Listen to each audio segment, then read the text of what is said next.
Kevin, we're going to call the meeting to order at, what is it, 4:04? 4:04. We're going to do the approval of minutes. I move to accept the minutes for November and December. Excuse me, point of order. We'll need to take roll call. Okay. Commissioner Lopez, Here. Commissioner Batterson, Here. Commissioner Carey, Here. Chair Molina, absent. The roll call's not even on here.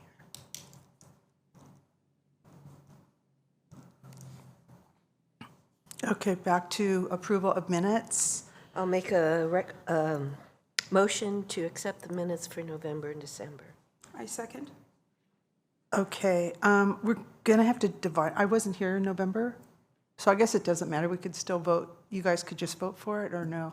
Because that's not a quorum then.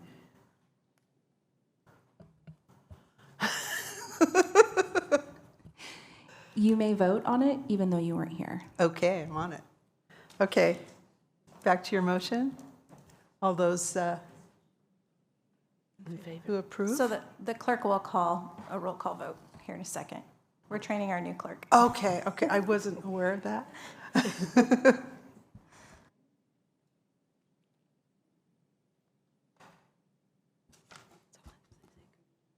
Commissioner Batterson, Aye. Commissioner Lopez, Aye. Commissioner Carey. Aye. Thank you. Thank you. Okay, we have public comment. Do we have it? Do we have any slips for public comments? Is anybody here for that public comment tonight? Okay. Okay, Madam Chair, I haven't received any speaker slips. thank you. Okay, presentations. Our first is the Wendy Hudson retirement resolution. Do I have it? Oh, thank you.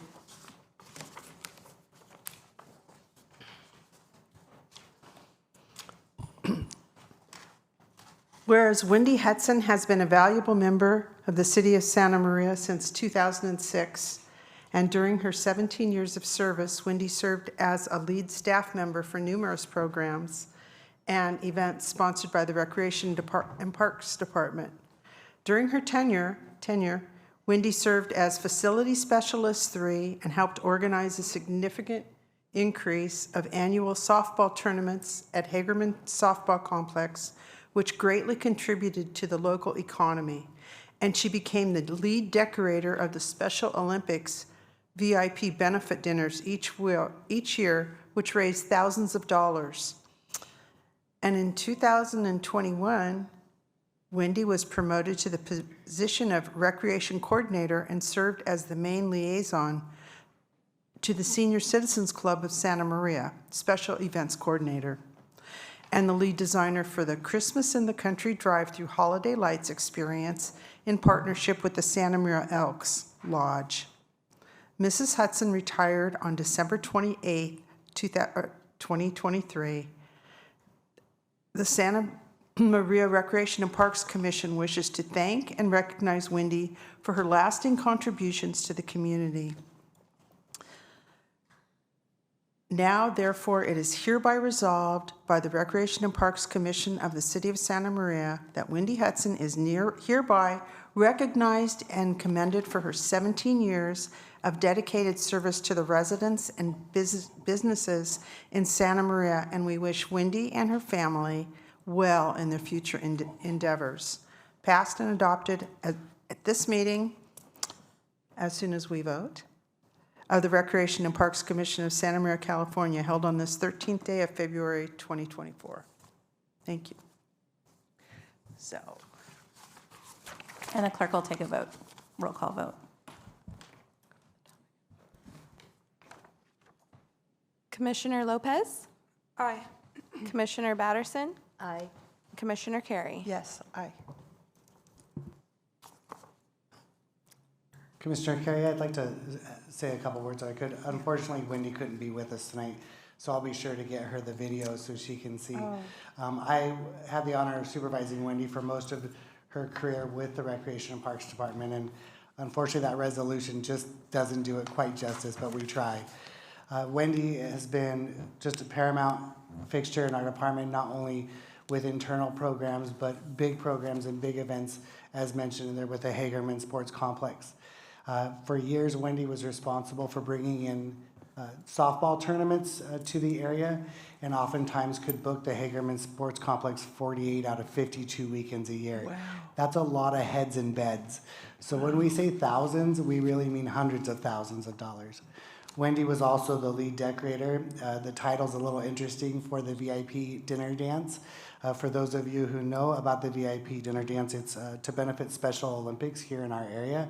Hundreds and hundreds of thousands of dollars have been raised over the years to benefit our local athletes, and really, Wendy could create an entirely new world out of the Vets Memorial Complex Center. And so if you've been to those events, and I know some of you have, you'll back me up on that. But we will miss Wendy and wish her well and the best in her future. She's still around. We'll see her quite a bit. She still has some work to help me with on the Enos House restoration project because she has quite an eye. But I will definitely get this message to her, and thank you again for passing the proclamation.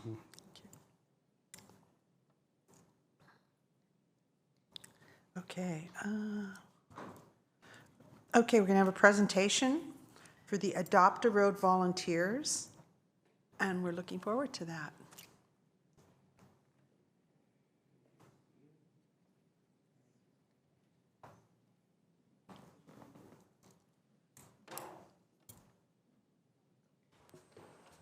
All right. Hello, y'all. Hi, commissioners. My name is Anthony Morin. I'm sorry, Casey, I believe you're supposed to give your introduction. No, you were perfect. Oh. Please take it away. Thank you. My name is Anthony Morin. I'm the current Adopt a Road coordinator for the Rec and Parks Department. Today, I'm going to give you a presentation about this program and about the volunteers. So, as I pull up the slides of each group, Scott here. Oh, is there a way to? Just keep clicking. Oh, there we go. All right, that makes sense. As I call each slide up for each group, Scott will pass out each group's certificate of appreciation, and we'll go from there. Okay. The first slide is a little bit of background on the Adopt a Road program. The program was originally thought up in the latter half of 2016 in cooperation with the City Manager's Office and the Public Works Department. As a minimum, each group takes care of about 3 city blocks or more, and they go in 2-month cycles, so once each 2 months.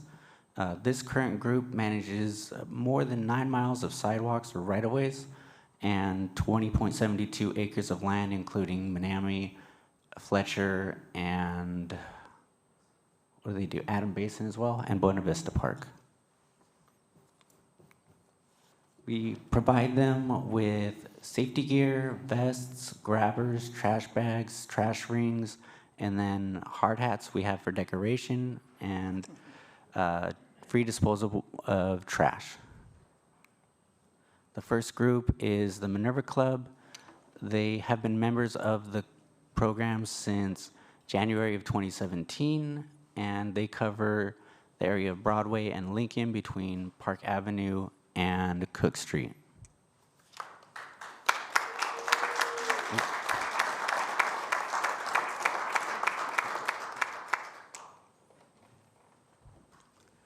Alrighty. And the next club is the Democratic Club of Santa Maria Valley.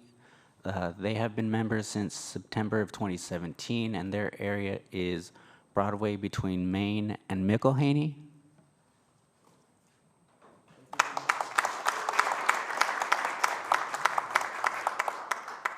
The next group is the Rotary Club of Santa Maria. They have been members since June of 2017, and their area is Depot to Lincoln along Morrison and Park. They also comb through Buena Vista Park as well.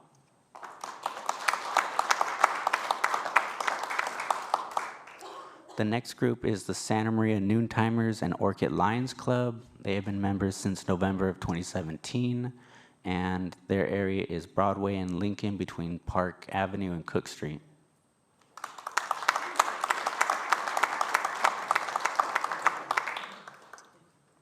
The next group, Dottie Lyons, she has been a member of the group since January of 2017. Her area is Lincoln and Pine between Cook Street and Park Avenue. Hers will be mailed to her as a handful of groups weren't able to make it today. The next group is the Ernest Righetti High School Interact Club. They work in cooperation with the Righetti Key Club as well. And they do a lot for this program. They're very eager to participate in the program and seek to participate in more volunteer opportunities that the department has to offer for them. Just a snapshot of what they do is they handle the Rose Garden, Fletcher, and Parcel 27 trails, which goes from Fletcher Park all the way down to Peyton Way, so it runs all the way through Crossroads Road.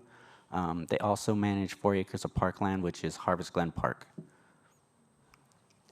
The next group is Councilmember Escobedo's group. He came to us and wished to bring his group of community residents that live in the northwest quadrant of the city.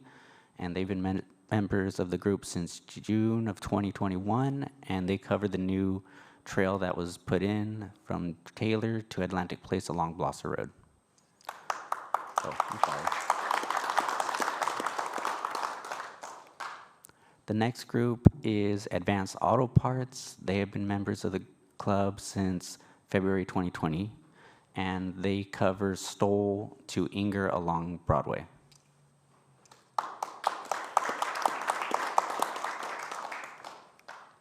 The next group is actually one of our contractors. They go above and beyond through our contract by volunteering through Adopt-A-Road. They've been members since the beginning of the program, and they cover Broadway between Williams and Romer Way. Oh. The next group is Donna Randolph from State Farm. She's been a member of the Adopt-A-Road for quite some time, and her area, she does it with her husband, Tim, and they do Bradley between Stoll and Battles.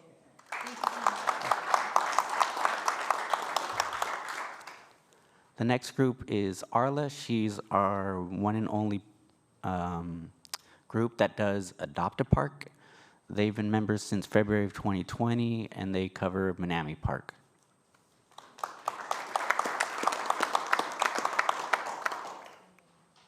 And just as some closing slides, each group makes a commitment of 2 years, and they are given 2 signs for their names and their logo, which are displayed right here. This is one of them is their Adopt-A-Road, and one of them is for Adopt-A-Park.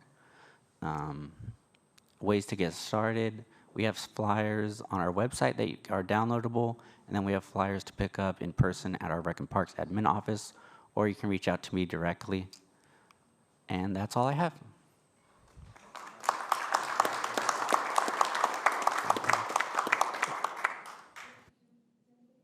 Questions or any comments? Anybody? You know, I just have a question. Maybe I missed it. How many individuals collectively make up these groups? Do you have any? Generally, it roams anywhere between 2 people, like Dottie Lyons, it's her and her dog who do her area. Of course. And then there's Donna Randolph, she has her and her husband, and then the Democratic. My husband and I, we have our 115-pound golden retriever. We tie up to us, and we do the loop. And it's a good workout if anybody, wants to do it. It's just you give back to your community, and, So we should be passing dog treats out as well, right? Certificates. It's hard when you smell something like someone threw a burger out. Thank you so much. Yeah. This is just such a huge help. It's kind of under the radar, but it's such a beautiful thing. It's just another part of our wonderful community. Thank you so much.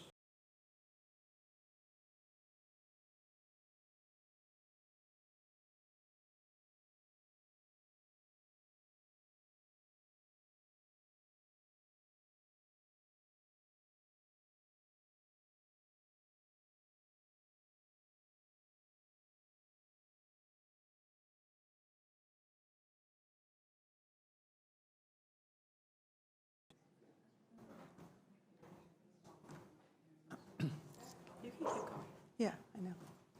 Just letting them go. Okay, next we have the chair rotation and committee assignments. Okay. Thank you, Commissioner.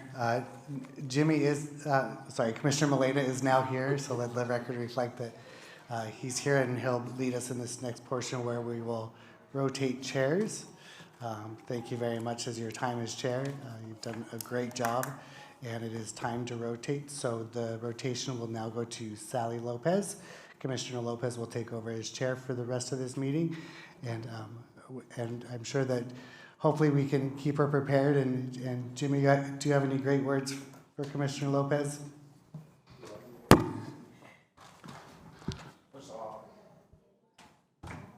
First of all, I'd like to apologize for being late. Dr. Okerbloom was keeping me in a room and wouldn't let me out. So I apologize to everybody here. This is the first time there's ever been anybody out here. So I'm like, wow, I got busted in front of everybody, But I apologize, and Commissioner Sally Lopez, the chair is yours. Thank you very much.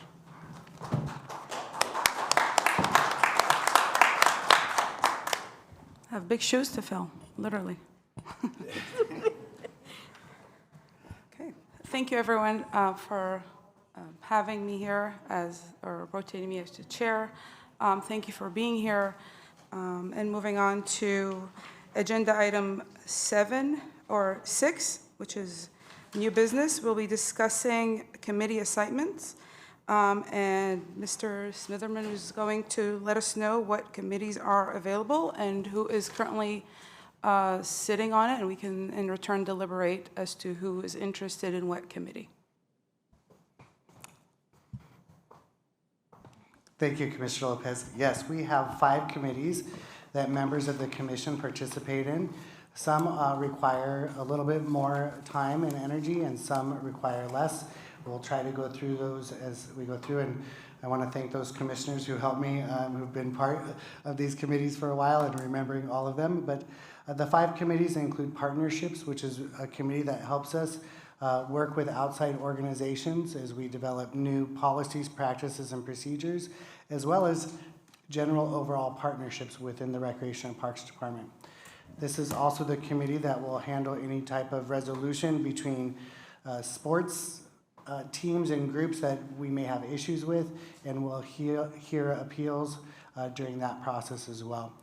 This committee meets generally 2 to 3 times a year on an as-needed basis, and we will usually host, one of the staff will host that. I think it's Mr. Stone right now, is that correct? Yes. So Mr. Stone is the staff liaison to that committee, and we usually have 2 commissioners on that committee. If it's okay, Commissioner Lopez, I'll read through all the committees first. Yes. Okay? We also have the Public Art Committee and the Landmark Committee. We have unofficially joined those together. We do have a Public Art meeting first. We'll adjourn that meeting and roll right into the Landmark Committee meeting. We have 2 commissioners, and I'm the staff liaison for that committee. We have the Budget Committee. Our staff liaison is Neville Smita, of course. And so we usually have 2 commissioners. That's a twice annual committee, or an as needed. Quarterly, sorry, thank you. It's a quarterly meeting, and you'll meet with Neville to go over not only the existing budget and what we're proposing, but how we're doing throughout the year. Really areas that we're doing really well in, and areas that we need to work on, and it's really good to get outside input on that. That is usually held by 2 commissioners as well, and so hopefully we can get 2 volunteers. The last one is the capital projects. This one can be a little bit more time sensitive for those because we do have a lot of projects going on. It can be really reviewing the very start of a project, including a playground design, all the way up to the entire footprint. I know that some of the commissioners here have sat on that committee before, so please let me know if I'm missing anything. That one can take, really depending on the amount of projects we have. I've seen everywhere from 8 hours a month but I've also seen plenty of months that once the projects have started, that those meetings do get scaled back. That one is typically led by the assistant director and/or director, and it would usually consist of at least 2 commissioners, actually only 2 commissioners. Since these are not Brown Act committee meetings, they cannot consist of more than 2 commissioners at one time. Any questions about any of the committees or anything for those commissioners may want to add that I left out? Is there 2 on the first one? On the partnerships committee, there's also 2. We have some subcommittees down the road that are just the one-time events, like the Light Sites Holiday Nights, those type of one-off events, but those are not a true committee. Is play part of the committees? Playing, we try to do that. Play. Play is a separate committee. It's not a committee position. It is, we have one commissioner on there as a liaison to the commission, but it's not a separate committee per se. And I believe you expressed interest in that. Is that correct? Well, I'd like to be on the partnership and the capital project commission. So what happens now is Commissioner Lopez will go through it and you guys will all have the discussion. It'll be up to Commissioner Lopez as the chair to appoint those positions. Okay. Which one did you want? Request? To be on? Partnership and capital projects. Anyone else is interested in? Public art and landmark. And there's so many. Oh, I guess because that's one now.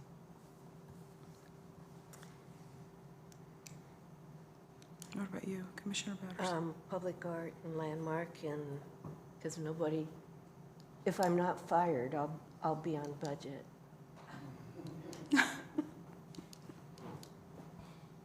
Commissioner Lopez, we do realize that we are one commissioner short. So when the new commissioner does start, we will revisit this. If you're interested in redesignate committees, we don't have any capital project meetings scheduled anytime soon, but we do have budget coming up. Public art and landmark are pretty caught up as of right now, and partnerships is not the highest priority right now either. So we do, the budget is going to be the top priority as we're just entering into our final stage of budget. So that would be a really important one to have 2 commissioners in. And I'll just add, we're sensitive to everybody's time too. So based on the work that we have going on, we would stagger those committee meetings for you, so it doesn't feel like, there are so many that are stacked on top of each other. Okay. Do you want me to state which commissioner will be on which committee? Please, for clarification on the record. Okay. So Commissioner Molina agreed to be on partnerships as well as capital projects. Yes. Commissioner Carey on Public Art and Landmark Committee?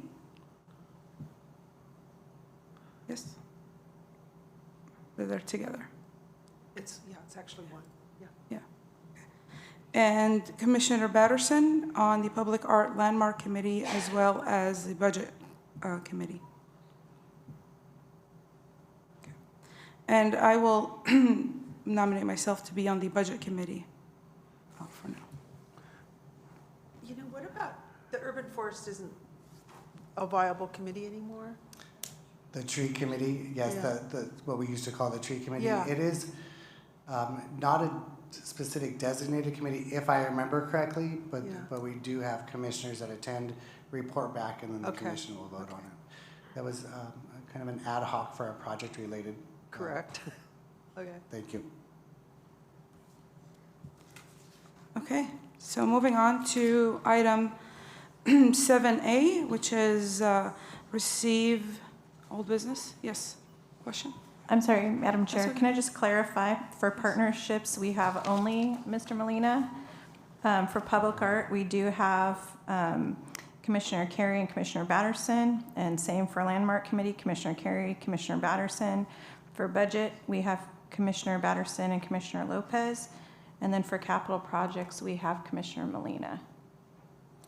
So are you missing one more on Capital's So- project, or? Or missing For information? partnerships and for capital projects.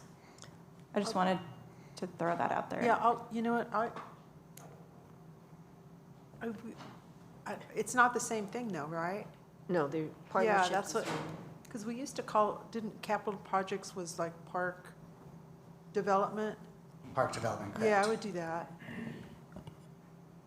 So for capital projects, it would be Commissioner Molina and Commissioner Carey? Yes. Okay. And I'll be on the budget committee as well as partnerships. Okay, thank you. You're welcome.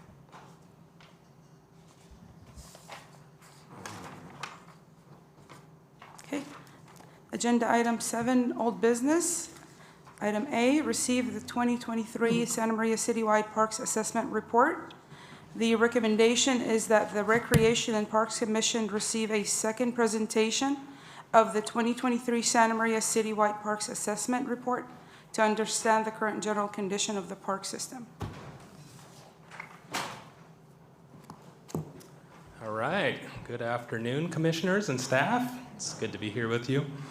So we're back here to share with you some updates on the needs assessment. Thank you. All right, last time we were here, we did talk a little bit about the project scope, but to recap that, the team, Wallace Group team, really went in, visited each park here in the city, and we completed an assessment that really looked into all the different elements within the park system that you have. We did provide an assessment and ranking for the park assets, including cost analysis, and improvement recommendations, and then did an O&M study with costs associated with that as well. And then reviewing the assessment districts, we did explore methods for consolidating those into one, which we'll share a little bit more this afternoon. Again, we covered this last meeting, but just as a recap, we did go through and had various different assessments on each park that can be found within the report. This is just an example of what this looks like for each one of those park sites. Within that assessment, there was rankings that we did.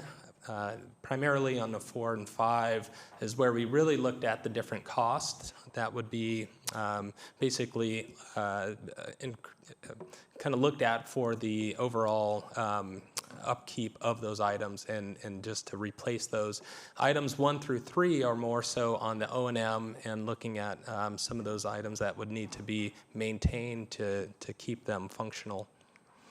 Again, the capital improvement program then took those 4 and 5s and then started to look at those into an improvement program and really charting out a plan for the city.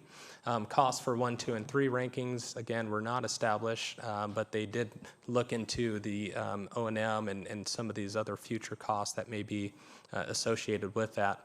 We did look at the soft cost that were included with that, so some of those numbers we'll share here this evening. So the CIP cost for rankings 4 and 5 came out to be roughly around $72 million. The program would be funded over 7 years, as we're recommending, which essentially comes out to about $10.4 million per year. And the CIP cost would then be escalated as it is broadcasted over those years there. So after 7 years, funding would continue to then capture the future CIPs in an ongoing CIP program, and that condition assessment would be completed every 5 to 7 years. Additional options that we would like to explore would be to adjust the rates, looking at expenditures that then could be adjusted on an annual charge to residents, and then bonding, other methods there to help with that cost. And we'll talk again a little bit more about that. Again, we did look at the operations and maintenance. This really does play into those 1s through 3s, which of course a lot of that is happening from a day-to-day standpoint. It does help to keep the system functional. So we looked at all of the parks and did an assessment kind of globally really on the operations and maintenance that is currently happening here. And so it does include a thorough breakdown and analysis of that. That does include labor, annual equipment, utility costs, and material costs within the overall system. And then it assesses the system on an O&M budget and industry benchmarks. So we're looking at these benchmarks to really see where the city lands and finding a deficit or a gap based on that benchmark. So a little bit more information on that. Really, the O&M costs were estimated based on the 4 levels of service within those categories. To just describe that briefly, we in park design and planning use level of service as a way to really understand what the service is for the community. And so the higher the level of service, the better those assets or features are within a park. And so when you're looking at level of service, you're kind of ranking it based on the quality, those qualitative aspects of the park. And so we looked at it in terms of the top tier performers nationally. And this is based on the National Rec and Park Association. They do a survey every year. There's a lot of data that's published. And so we have access to that and we can look at that. And we can compare that against the cost that the city is currently seeing and then kind of rank based on that. So the proposed city annual O&M budget is based on these 4 tiers. We'll share that a little bit more, but it's foundational to the discussion tonight. And then the current city O&M budget, just as a point of reference, is approximately around 65% LOS when you look at it compared to those top tier performers. And this does not include the 4 landscape assessment districts. And it only includes parks that are currently on site or online and not future parks. So that's another thing to keep in mind. And then it does not include the buildings as well. So with that, I'm going to hand it over to Carrie Wagner, who's going to share a little bit more. Good afternoon. My name is Carrie Wagner. I'm a principal with Wallace Group, and I worked with Matt's landscape team to assist with the condition assessment, as well as I've been kind of the liaison between the financial consultant, who is DTA, David Tosick and Associates, as well as Wallace Group, because a lot of my background is also dealing with finance and assessment districts. And so what we've done is we've taken the condition assessment, we turned that over to DTA, and they have analyzed your existing budgets and they analyzed your existing assessment districts to provide us with some cost estimates for what we think the cost would be to each resident if we were to evaluate additional opportunities for funding of your parks. So the first thing we wanted to go over was a summary of your existing assessment districts. So there are a number of parks or assessment districts that have been formed over the years, and they have a variety of costs to your residents.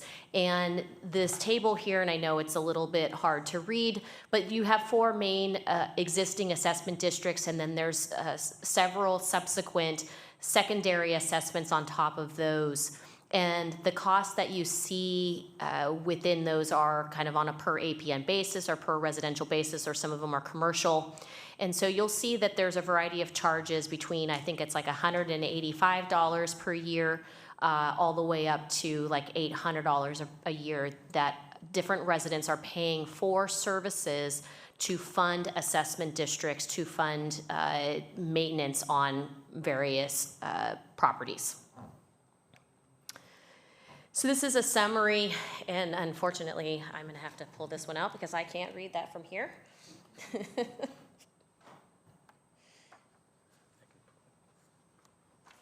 All right. Usually distance is not the issue on here for me. So this table summarizes the previous table, and it provides a number of the parcels that are impacted by the current assessment districts, which is a little over 8,300, which is about 24% of your community.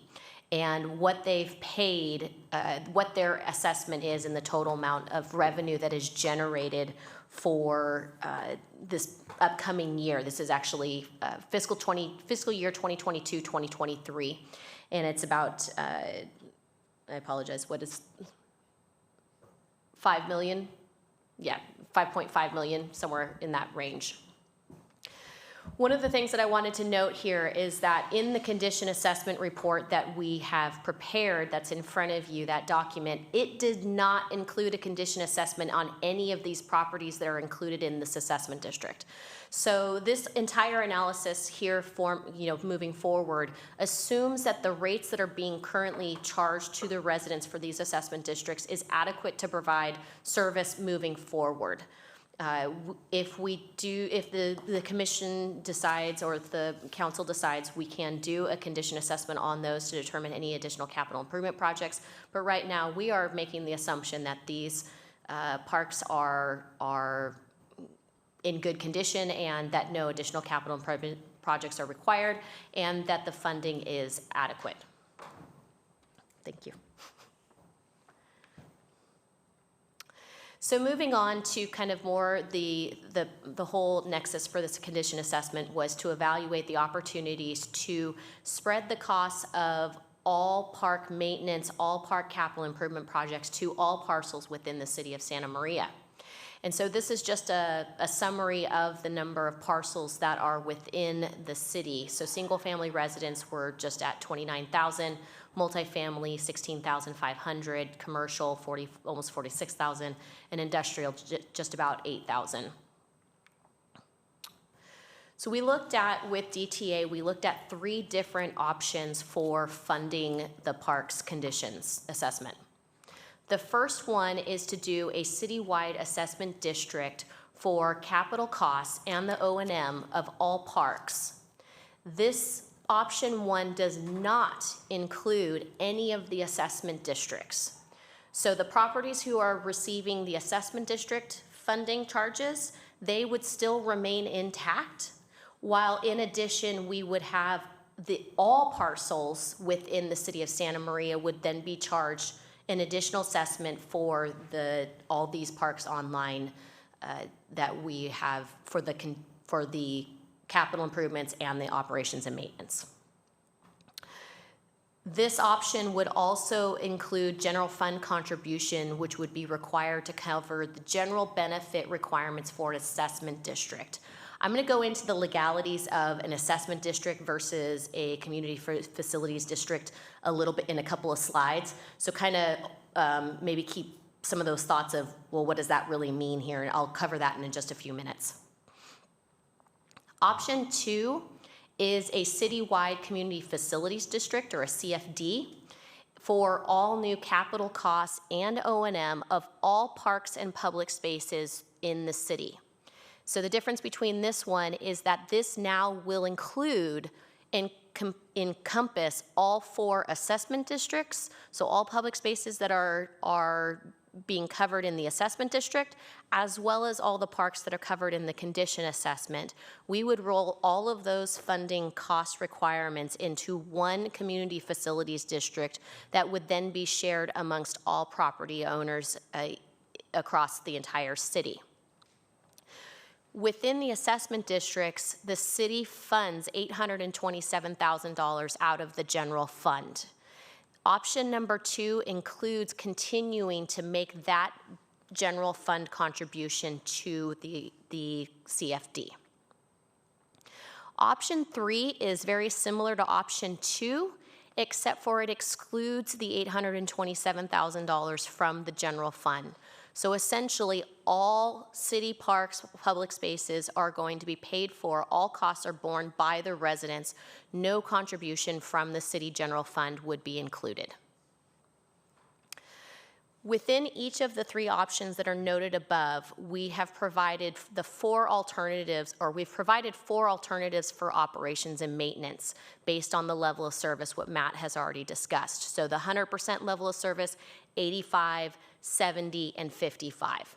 So there's a varying degree of how much money we want to include into the assessment district or the CFD. So I know this table is really hard to read, and I've got, so this is a cost per EDU. And essentially it breaks out, the top table is for option 1, the second table is for option 2, and the third table is for option 3. And I'm gonna read out the 85% level of service, which is kind of a compromise between not going overboard and still providing sufficient funding. So a single-family residence would see, under option 1, would see a $301 assessment per year. A residential multifamily would be $241, commercial is $150, industrial is $120. If you compare that to option 2, then this is now, so, and just to clarify on option 1, so that is the cost per residential single family, but remember, you still have the 8,700 homes who also have their assessment to fund the additional 4 assessment districts on which properties are being impacted by that. So those properties that are both in the citywide assessment as well as within one of those 4 assessment districts will see 2 different assessments of varying charges. Option number 2 would then spread and take all the costs for all 4 assessment districts, as well as the O&M and the capital costs from the condition assessment. At an 85% level of service, a residential single-family home is going to see a charge of $374 per year. Multifamily, $299, commercial, $186, and industrial, $149. And then last, the option 3. And again, that one includes an $827,000 contribution by the city general fund. Option number 3, which would be essentially all the city residents would bear all costs of for capital on all 4 assessment districts, as well as the entire condition assessment or all city parks. And that is going to be $386 for residential single family, $309 for residential multifamily, $193 commercial, and $154 for industrial. And again, if we go up in level of service to 100%, the costs get escalated slightly up. If we go to level of service 70% or 55%, the costs escalate down accordingly. So what does this mean from a financial impact? So really, I kind of already explained that, but you have, under the existing assessment districts, you have 8,300 parcels that under option 1 would be funding 2 different assessment districts. Funds of $5.5 million, those are, that the existing assessment districts fund $5.5 million. From the existing city parks O&M budget, right now, the park budget is about $8 million or $61,800 per acre, which is equivalent to about a 65% level of service. And this is all funded by the general fund. So if we move into an assessment district, the new park assessment district comparison, I've given both the 100% and the 85% LO level of service. So this is exactly what I just covered on the last slide, but now here it is as a summary for you to compare the different costs, and this is for residential single family only. As compared to for the city contribution, the existing assessment districts under option 1 would be $827 with an unknown special benefit for the new parks. Option 2, your city contribution would be under the 0 for the existing assessment districts, because that would go away. And then we would move that $827,000 into the new park assessment. Option 3 would be 0 and 0. Now, one of the things, I mean, the commission and the council has every ability to contribute or make additional contributions to the funds. And so this is kind of worst case scenario for some of these, and then additional refinement can occur. So let's talk about the funding mechanisms. The first one we've been talking about is an assessment district. The pros to an assessment district is that the majority vote of the landowners are weighted by the assessment needed to pass, as opposed to 2/3 vote for a CFD. So this is basically a 50+1.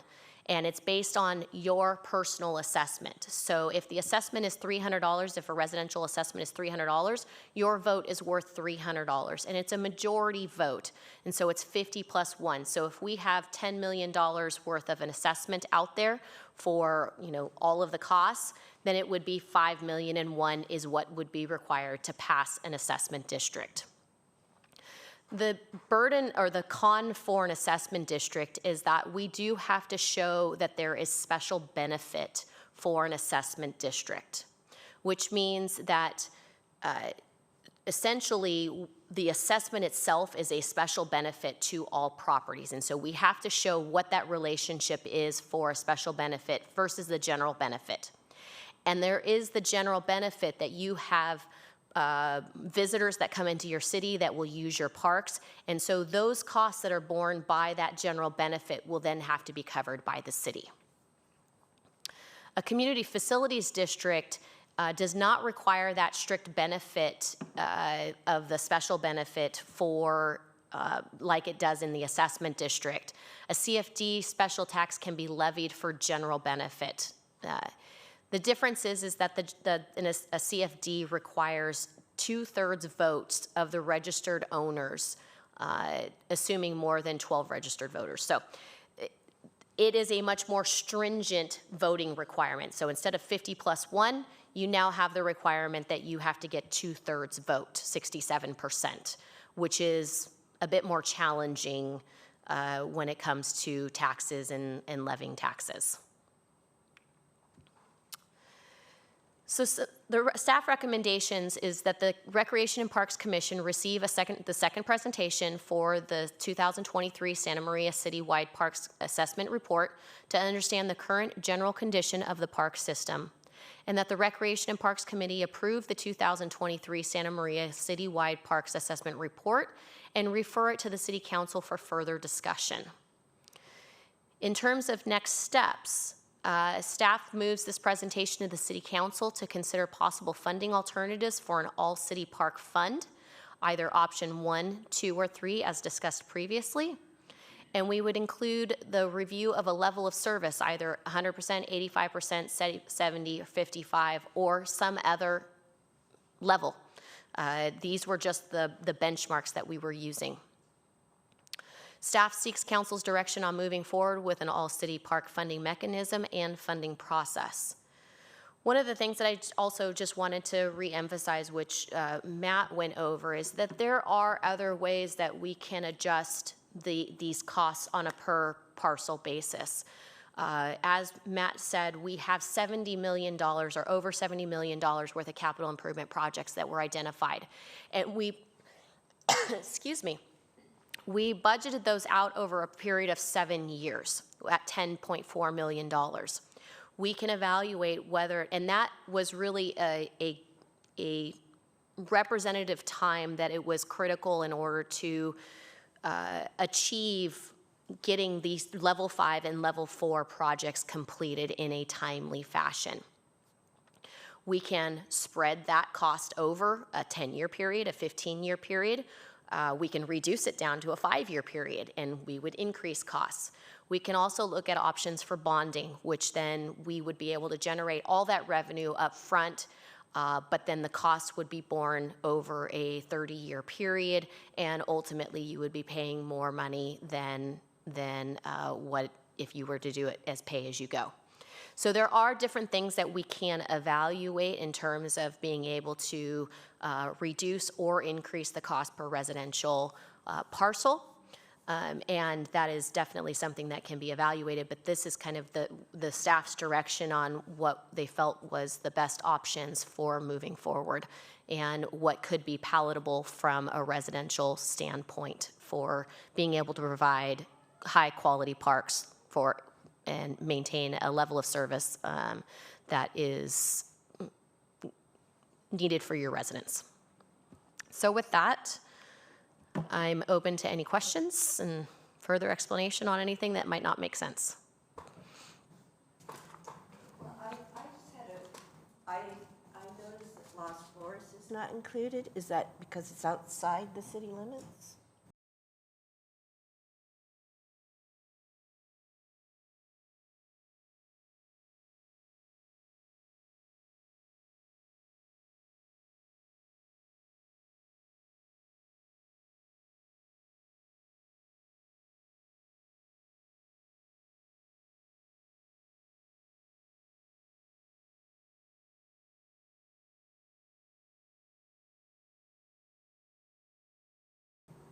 Has staff went through all this process and is recommending that we move forward to send it to the city council? So the staff recommendation is to turn this over to you, to ask if you accept this park assessment before we would move that forward to the city council. We would move this forward to the city council for review and then for consideration on how they might want to approach a funding or multiple funding alternatives. Do you feel you have enough information on this to move forward, or would you like time to, look it over? I think that we're gonna move it forward. You trust staff? Yeah, I mean, absolutely. I wish we would have had more time to go through it, but I think it's gonna go to city council anyway, and we ought to just vote on it and get the ball rolling. Sure. And commissioners, this is an item that we brought back from the November meeting and we had a workshop on, so we're happy to answer any additional questions as well. No other questions? Okay. Moving on to item 7A2, that the Recreation and We gotta Parks. Can we come back to that Yeah, item? we're not You done. wanna I move? am on that item. I'm getting a motion to move it to, So we need to ask for public comment, and Okay. just for the record. as far as, As far as if there's any member of the public who would like to comment, and do you have anybody online who needs, nope. Okay, so we don't have any public commenters. Thank you. okay, you're welcome. Okay, item 7A, number 2, the Recreation Parks Commission approves the 2023 Santa Maria Citywide Parks Assessment Report and refer it to City Council for further discussion. Can I get a motion to approve it moving to City Council for further discussion? I'll make a motion to move it to the council. Second. Can you read, would you mind reading item 1 first? Yes. The Recreation and Parks Commission received a second presentation of the 2023 Santa Maria Citywide Parks Assessment Report to understand the current general condition of the park system. And, I'm sorry, it's Repeat new two? process. Yeah, and then go Okay, ahead and read sure. number 2. And that the Recreation and Parks Commission approved the 2023 Santa Maria Citywide Parks Assessment Report and refer it to City Council for further discussion. May I get a motion to approve and refer it to City Council, please? I'll make a motion. I'll second. Commission Clerk, please take voting roll call. Commissioner Batterson, Aye. Commissioner Carey, Aye. Commissioner Molina, Aye. and Chair Lopez. Aye. Okay, thank you. Next on the agenda is number 8, Director and Management Staff. Mr. Neville Smita will present our Business Manager's Report. And Chair Lopez, I'm going to have Dennis Smitherman go ahead and go first because we have an item that we'd like to present to you, which is a certificate of award. Oh, sounds good. So that would be letter C, Recreation Division Report, staff presenting, Mr. Dennis Smitherman. Thank you, Commissioner Lopez. I'm really excited, and I know the group in the back right corner are really excited too. Annually, the city will present an award for different reasons, and there's some award winners in this room already. There used to be the Going the Extra Mile Award, the GEM Award. Last year, they gave out 4 different awards. This year, our new interim city manager has a new award that he is presenting in each department.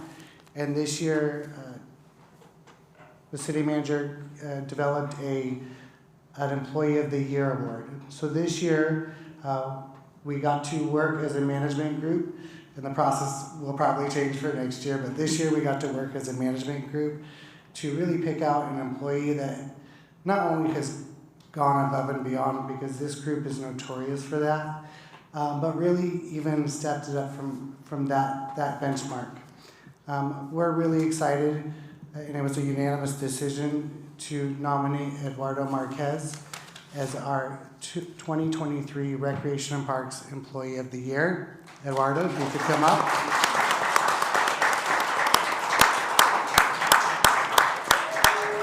Eduardo, of course, was selected and to represent us. He will be recognized at our all-employee award dinner coming up on Thursday. In addition to his award there, he is also being recognized for his years of service, which is a lot, 25 if I remember correctly, years that he's been with the city. I will tell you there's not many, if any, program areas that Eduardo hasn't been a part of in the past.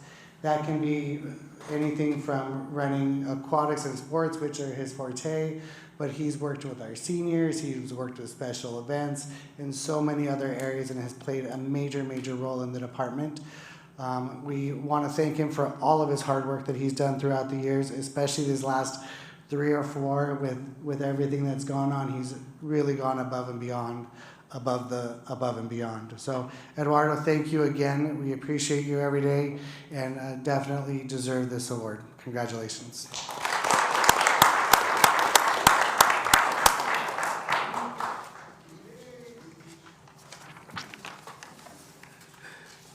Just want to take a couple minutes. First of all, definitely appreciate the recognition. Appreciate the management team for considering me for this incredible honor. Totally unexpected for me. So thank you. The bio that you guys wrote up gave me the opportunity to reflect on all the years of service. For me, it's a privilege to be able to represent the department, work within the department, and work with all these great people that are in the back, who have been a huge, huge part of my success here.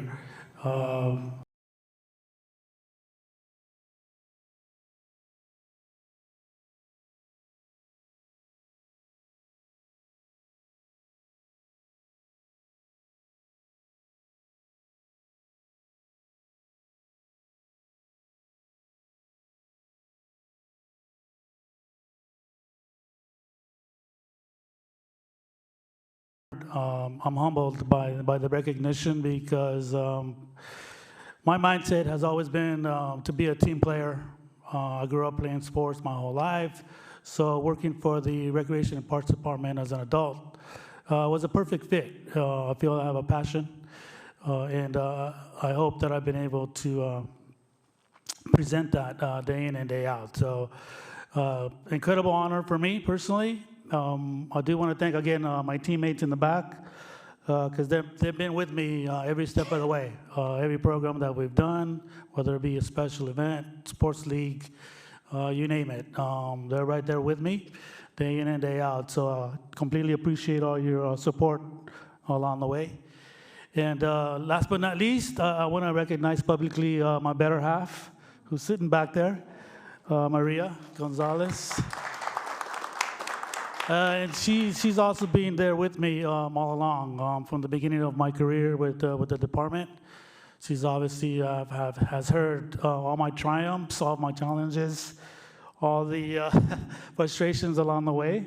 So appreciate you being there and supporting me all along. So once again, thank you, the management team, for this incredible honor. Truly appreciate me recognizing all of our hard work and dedication throughout the year. So thank you so much.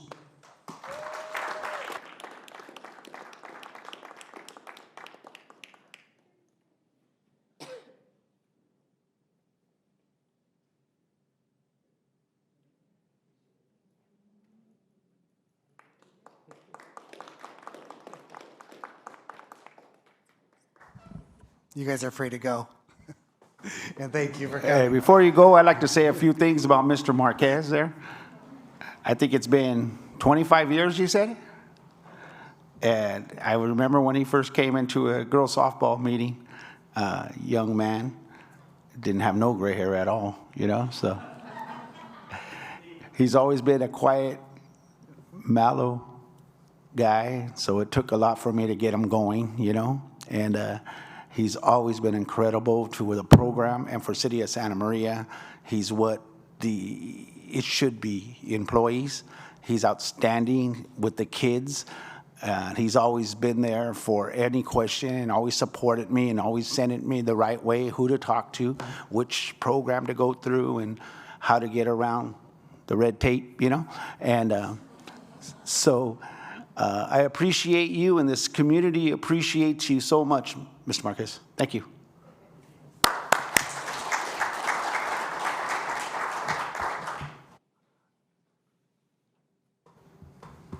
As Mr. Smitherman said, you're free to leave or you can stay.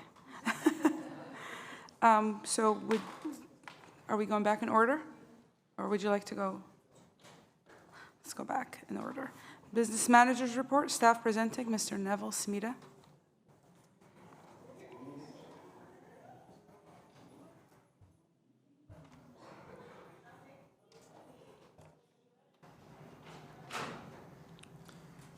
G'day. So I'm happy to present just an update to the Commission of where we are with our budget as of end of January and where we hope to be going over the next 2-year budget cycle. We've spent a lot of time as a management team trying to put together what we think would be a budget that could, well, firstly, make its way through finance, stamp of approval, and but also that's going to be able to get us to where we're trying to go with regards to supporting the community and their recreation and parks needs. So starting off with where we are today, aka January 31st, at mid-year, we're about 44% of our budget spent. And a lot of that has to do, you're probably asking, why aren't we at 50 or 60 or 55, 60%? A lot of that has to do with vacancies. We have a lot of vacancies. I'll pull up a slide shortly that talks about the vacancies that we have. And so that's why we are not quite at the 50% at mid-year. We are projecting to end a little under 100% for the fiscal year. We plan to do a lot of hiring through the summer, seasonal hiring, lifeguards, recreation leaders, clerks, and also hopefully fill some of our, or all of our full-time positions that are vacant. And then a breakdown of the 95% that I'm projecting we will get to by the end of the fiscal year. Planning to spend pretty much all of Measure U and about 93% of the general fund.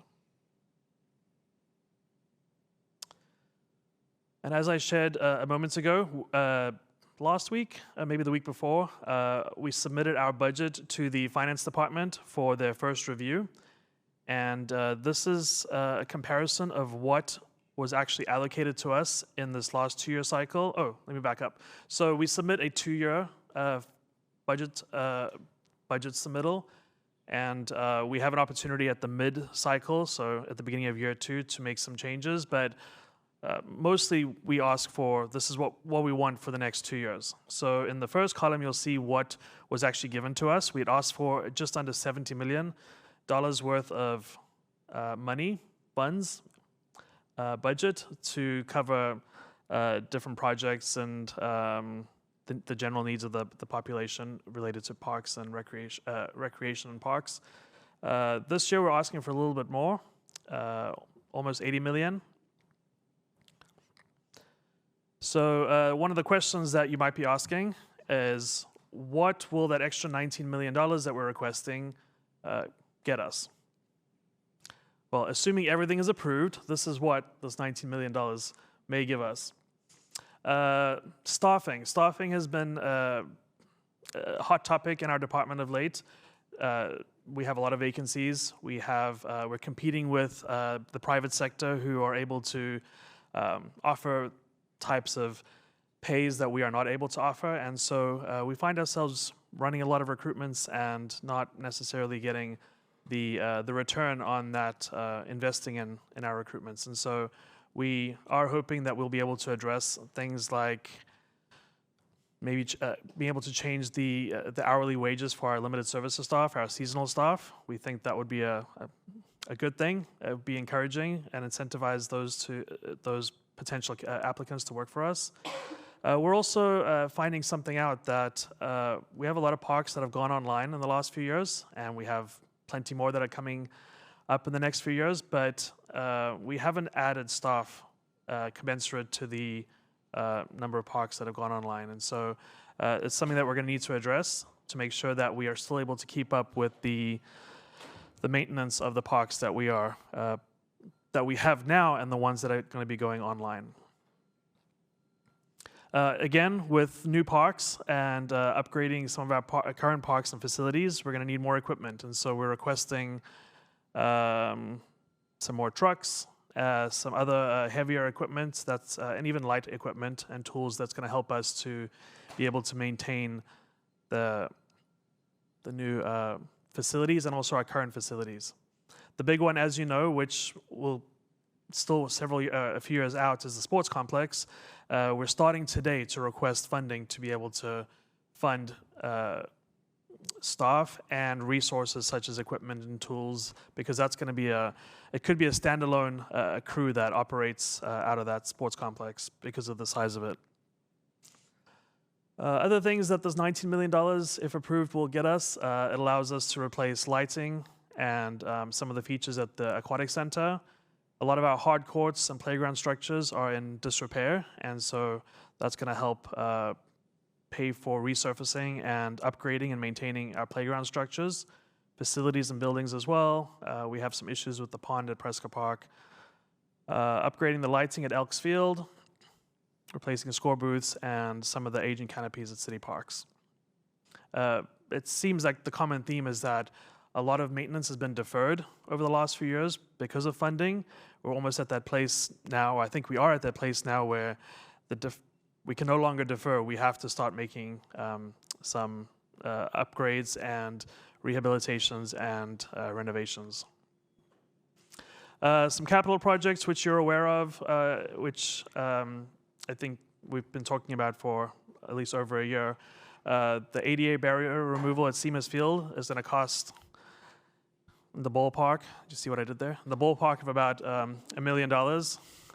We're 2 new pocket parks, in addition to the 1 or 2 that we're hopefully going to be bringing online. New restrooms, pickleball court expansion.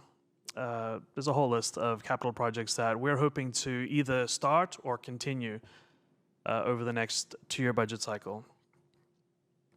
So that's what we're asking for. That's what we submitted 2 weeks ago. Like I said, it's going through the review of the finance department.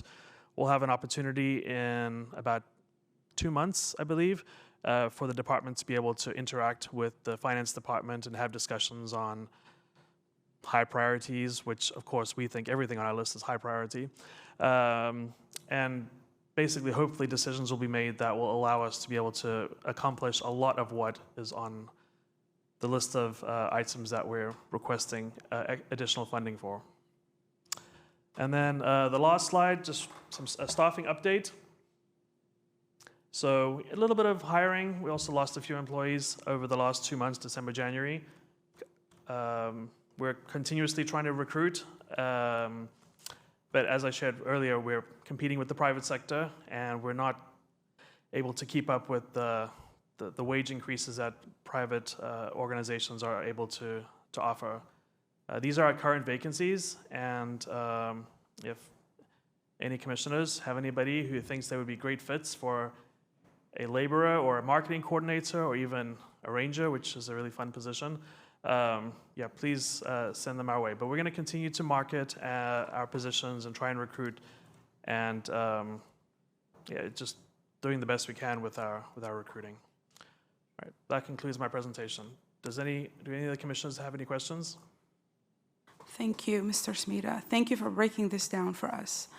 And actually, one thing I mentioned to Mr. Smitherman the other day is I've often encouraged people to apply through the Recs and Parks Department.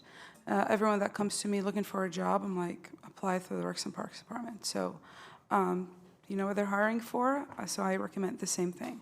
I have no questions. Anyone has any questions? No, well, I think the labor force it's everywhere. It's not just here. I went to McDonald's this morning. There was only one lane open. There was only one person. That was it. So they didn't have no help. It was lined up out the door. So I think it's all around the board. It's about money, and how do you get them here? I don't know. 19 million. Thank you, Commissioners. Thank you. Moving on to item B, Parks Division Report by Mr. Casey Stone. Thank you, Commissioner Lopez. Okay. So just a few updates since the last time we spoke. So there's obviously more on the list, but we thought we would just hit the highlights today in light of the hour. So one of the big items that we've been working on over the past month and a half is our move. We have the Parks Division moved out of our previous home and across the street at 705 West Cypress. We've also had the Special Districts team move in, so we've consolidated everybody into one building, one yard location. And then that move also necessitated the Rangers moving from their previous location into the old annex location, which is across the street from our administrative office. So have a lot of moving pieces, but we're getting settled. Some furniture going in and all sorts of changes on where our equipment's located. But I think it's going to be worth it because we're going to be a little more efficient as we're all sort of housed in the same location and sharing more of the same equipment. An update on the compost project. So over the past few months, we've had some equipment updates. The equipment is now in, so we've got 2 new tractors and 2 new spreader devices, and that is going to help us get all the compost spread around the city that is part of that new state mandate. So at present, Fleet is finalizing our equipment. They've got lights and things they've got to get put on. Then we've got to have some trainings, but we expect to be able to use that equipment starting in March sometime. The Hagerman Pickleball Court resurfacing has been underway for the past several weeks, and with a few rain delays, I think we're really close. They were supposed to get the lines on today, and then we've got a 48-hour cure period, so we expect to be ready and able to play, again, weather permitting, on Monday. Right, Dennis? The Grogan Park playground floor replacement. So this has been pending for a while. We now have a contract that has been approved and is out for execution with the vendor. We're expecting to have that circulating around the city over the next week or two for all of our signatures. And then right now they're expecting to begin mid part of April on that project. Expecting to take a week or two to get done once they start, again, weather permitting. But we should have some good news on that within the next couple of months. The additional citywide sports court resurfacing. So we've been working with the Public Works Department. They just put out a bid, and we've selected a vendor to do some additional resurfacing. So these are some of the basketball courts outside, the tennis courts over at Menominee, and then also hopefully a little bit of additional pickleball play. They're eager to get started. We're expecting that'll happen sometime in March. Just trying to finalize some contract information there because we do have some special requirements on that contract. And then last but not least, the storm update. So everybody has been very busy following that last round of rain that we just had. We had on Sunday, with those winds, a lot of trees go down. So it was an all hands on deck situation. A lot of people came in, and really it was sort of phase one, safety, make sure that there wasn't stuff in the sky hanging that was going to fall on people, get the streets cleared along with the Public Works Department, deal with the sidewalk situations. And now, for the past week, and I think we've got probably at least another week to go, there's a lot more work to be done. So I don't know if anybody was up at Presker Park during the past week, but we had a major eucalyptus tree go down, block part of that street, so that took a while to get cut up and moved aside, and now it's got to all be chipped and hauled away and all that stuff. So we have a master list of about 85 trees, probably closer to 100, I think. Some data still coming in, but where we've got to now go around the city and systematically find out, okay, what was just moved aside, and now that that's been moved, we've got to get it, finally cleared. We've got to finalize our data entry in our Arbor access system, and then, of course, the fun part of the UFMP, go through and replace those trees as we can. So a lot of work ahead, but hopefully this next round of storms that we have coming in won't have winds associated with it, but if they do, we'll react accordingly. So those are the highlights. I've got other information if you have any specific questions, but that's just what we chose to talk about for today's meeting. Oh, I'm sorry. Go ahead. I just want, how many pickleball courts at Hagerman? We've got 6 currently at that location. Commissioner Molina? Yeah, I had a tree fall on my truck in front of my house this last storm. When I came out a day later, out of it slowed down. They took the tree. The guys came and they brought the tree down, but the trunk's still there. What do you think is going to happen with that trunk? And are they going to move these trunks out? Yes. It's just a multi-step process. Okay. Down and safe, so it's not high priority, but we're working on it. Okay, because I was never informed, so yeah. And I got a big dent on my truck, so who's going to pay for that, Dennis? Dennis? There is.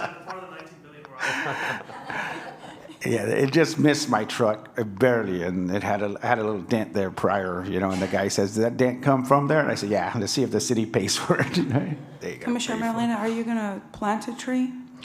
No more trees, huh? I tried. No, I mean, it's the little spaces. I wish I had a picture of it. The front of Logan Drive and the Bradley Square.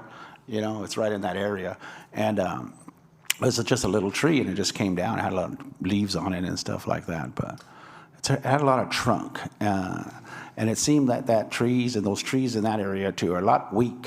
When we get a lot of rain, they're smaller trees, and they're coming down a little bit. And then I noticed a lot of them in the neighborhood right there. And we did have a lot. Last count, the guys had told me they had 75 that one day, and it went up to 85. So there was a lot of visions. Maybe in a roofer, I've seen them more than that. In this wind, it was really bad. So we're pretty lucky. Yes. Mr. Stone, I have a question for you. Back in November, I think we were at 20% as far as like site inspection and issuance of licenses to tobacco retail sales. Can you give us an update on that, please? Yes, I don't have the exact percentage, but that continues. So we've really moved out. Last fall, we were in that education phase. So that's where we went through, and everybody in town that was selling tobacco, they got formal notice on what the new law is. That's our municipal code section. And so really that period up through 12/31 was that education and outreach. What I can tell you is we're now going through and working through and finding everybody that is on the list of sales that is not currently licensed, and we're paying them that second visit, and now it's the time to get licensed, or else there could be a penalty attached to that. So that continues. I think we're in the 30% range, 35% range. I'd have to check the actual number. So the second time you visit, it's not a citation, but a second warning? Well, it's going to depend. Now, sometimes what we're dealing with is previous to us doing the licensing, the police department was doing the licensing. So we're really trying to sync up what they were doing with what we're doing now. I don't want to just say blanket, yes, it's going to be a citation every single time. It's going to be fact dependent. But in general, if you've been notified and you're not in compliance, you certainly face that citation. Thank you. Are there any other questions? Okay, moving on to item D, Director's Report, staff presenting. I'm sorry, I missed it. Staff presenting Dennis Smitherman, Recreation Division Report. Thank you, Commissioner Lopez. Just a quick update on some programs we're already working on for the summer. The 4th of July this year, we've confirmed a commitment with the Chamber of Commerce. We'll be hosting the 4th of July events again at Abel Maldonado Community Youth Center, as well as Elks Field for a one-day activity. We are looking at hosting a drone show this year instead of a traditional fireworks show. So we're looking at bringing in 200 drones, and it'll be a great time here. So the event will be most of the afternoon and into the evening. We do have a band committed to be playing and a DJ as well. We'll open the pool up for some great recreational swim. So be prepared for more of that. Eduardo's gone, but I want to let you know that our volleyball program has expanded again, and Eduardo and his great team have expanded the program to now where we've had to add an additional league. So we're really excited that our volleyball program is taking off, and that's really due to their great work and the great commitment they put in to that every year. We are working on the pool contract. So The contract with the Santa Maria Joint Union High School District had expired. It is going to council next week. It's a renewal for 5 years. It's a pretty, 10 years. It's a pretty typical renewal process, but we're running business as normal while we go through that process with the school district. In addition, the pool is always a popular place. We are working with the Santa Maria Bonita School District to provide swimming lessons to every 3rd grade student here in Santa Maria. We were hoping we could do it one location over the course of the summer, but just logistically it's going to be a challenge. So what we've decided to do in working with them is to create a voucher system. So every 3rd grader will be able to get a voucher and come in to take one of the swimming lessons that we offer.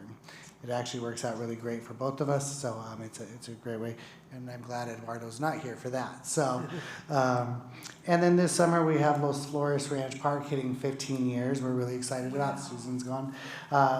It's a great time that we will be having some great activities out there. We'll be unveiling a new playground out there and a lot of fun. So that'll be in June. Over July, so we're going to look at spreading it out a little bit, but look for that to happen as well. It's a great park, and 15 years is quite a milestone out there. So It's hard to believe. thank you, Commissioners. Thank you. Any questions, Commissioners? Thank you. Moving on to item D, Director's Report. Mrs. Angela Osland. Thank you, Commissioner Lopez. And so my director's report is really going to sum up what staff have been doing.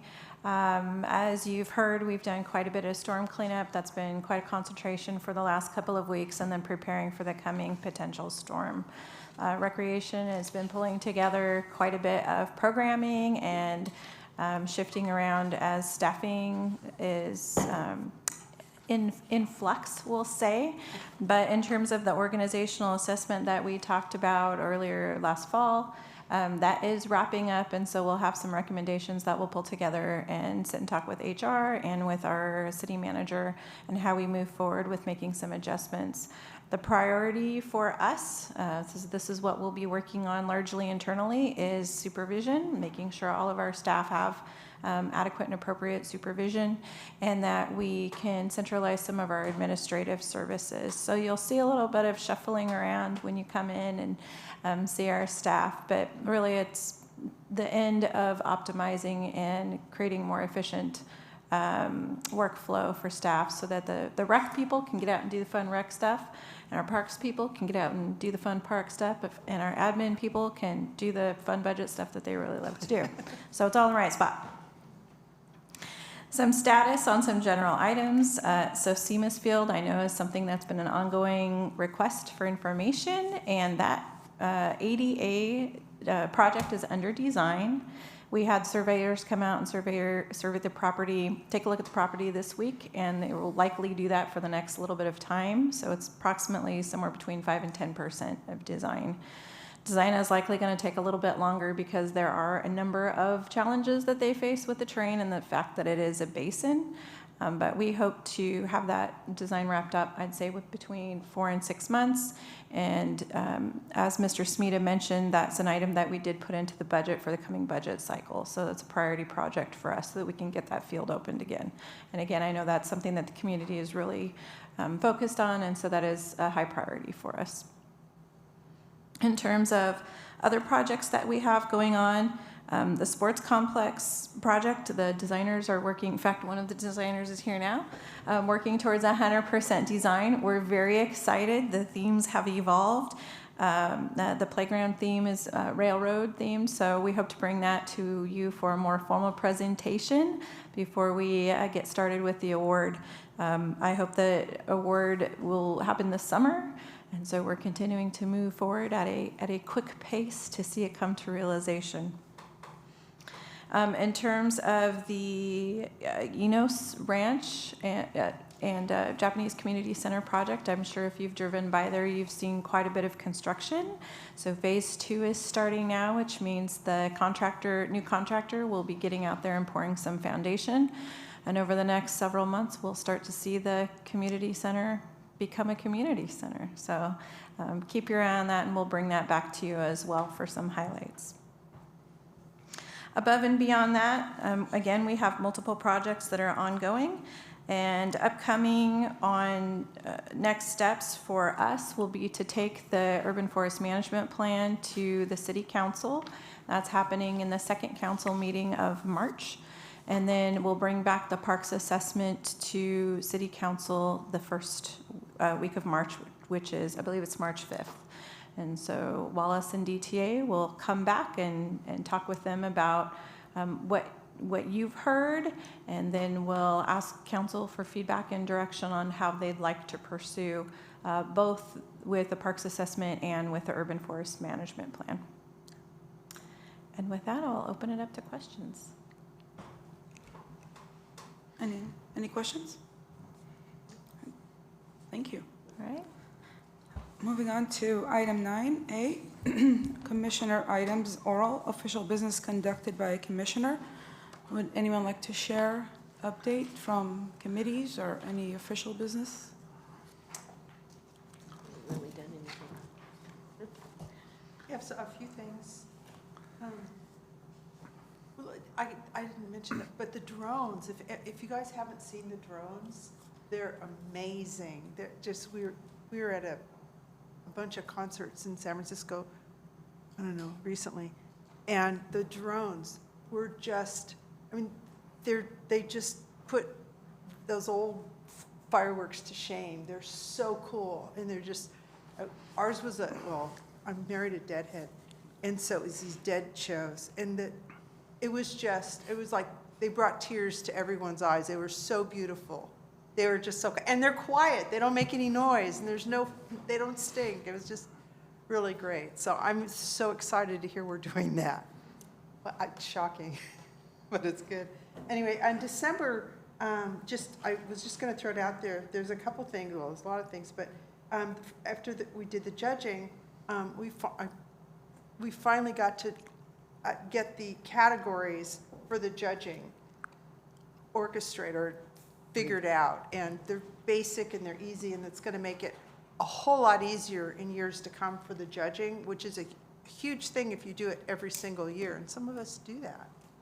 I just wanted to say that because I'm so happy that that's going to be done. The other thing, let's see, oh, this was weird. I'll just throw it out there. I do the summer concert series.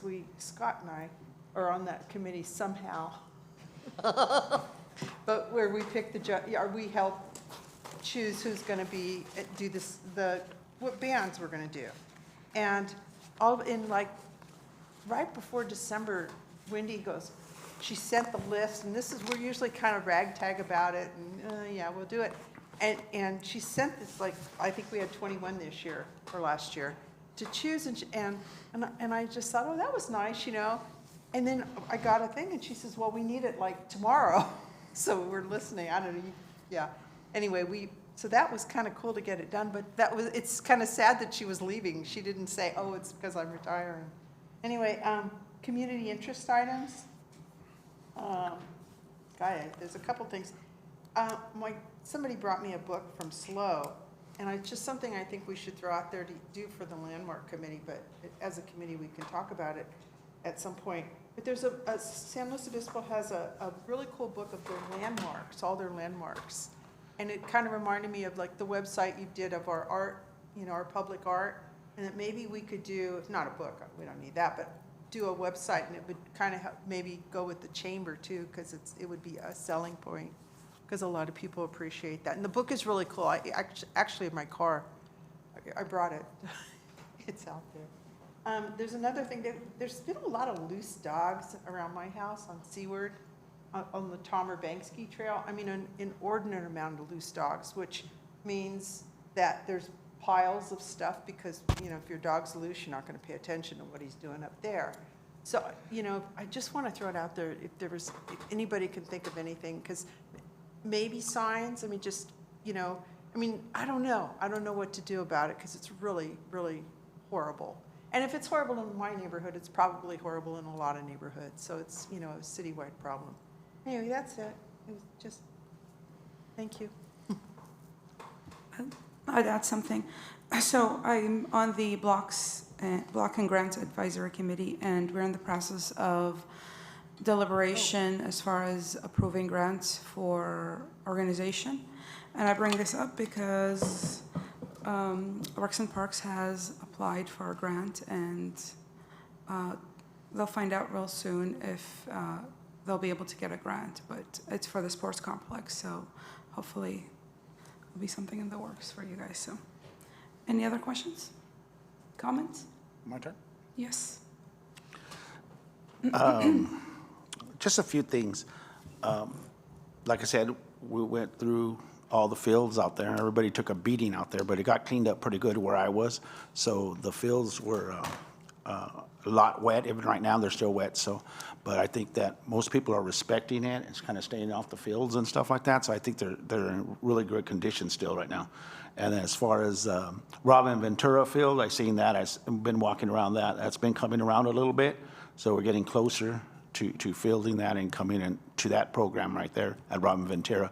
And one of the things that we had the ADA Siemens Park and stuff like that. So that's great that we're moving on that because that's something for the community wanted. The other thing that we wanted to see was that how do we start, and this is the beginning, how do we start a Latino community center? How do we get one here in Santa Maria? Where's the beginning? And who do we go to? Because we have all kinds of community centers for all kinds of races and ethics, but there's not a Latino community center for the majority of the people that are in this community. Does anybody have an answer for me? Thank you, Commissioner Molina. Yes, there is a process. We can go through that with you. If there's a group or a club that is interested in starting that, we would. That's kind of the trigger point, is to get a group that may be interested in helping go through the process, additional fundraising, identifying funds, locations, property. There's a whole plan already wrapped around it, similar to what we did when we were working with the Japanese Community Center Club. So if that's through Parks and Rec? Yeah, they can call us or meet with us, and we can set up a time to go over a process if you have someone that may be interested in moving forward with that project. All right, thank you. Just an idea. Good idea. That's all I got. You know, I forgot one thing. I'm on the County Parks Commission, and we have to attend a bunch of meetings of different county groups, but there's this group, and I'm so bad. It's called CRATAC, and it's a county trails committee, and it's horse trails and hiking trails, and it's a really great, it's a committee of the county. It's a really great group, but they don't have anybody from the 5th district. So I'm just throwing it out to commissioners and anybody else that knows people that hike in our area or do horses, because horse riding is a big thing. You know, it's important that they're really on the trails without a lot of interference from bikes and any motorized vehicles. Anyway, just FYI that we need some representation in the 5th district for the county. And it's a really great group. There's a lot of people that are quite active. That's it. Any other comments? Okay. Meeting adjourned, 5:38. Thank you. Thank you.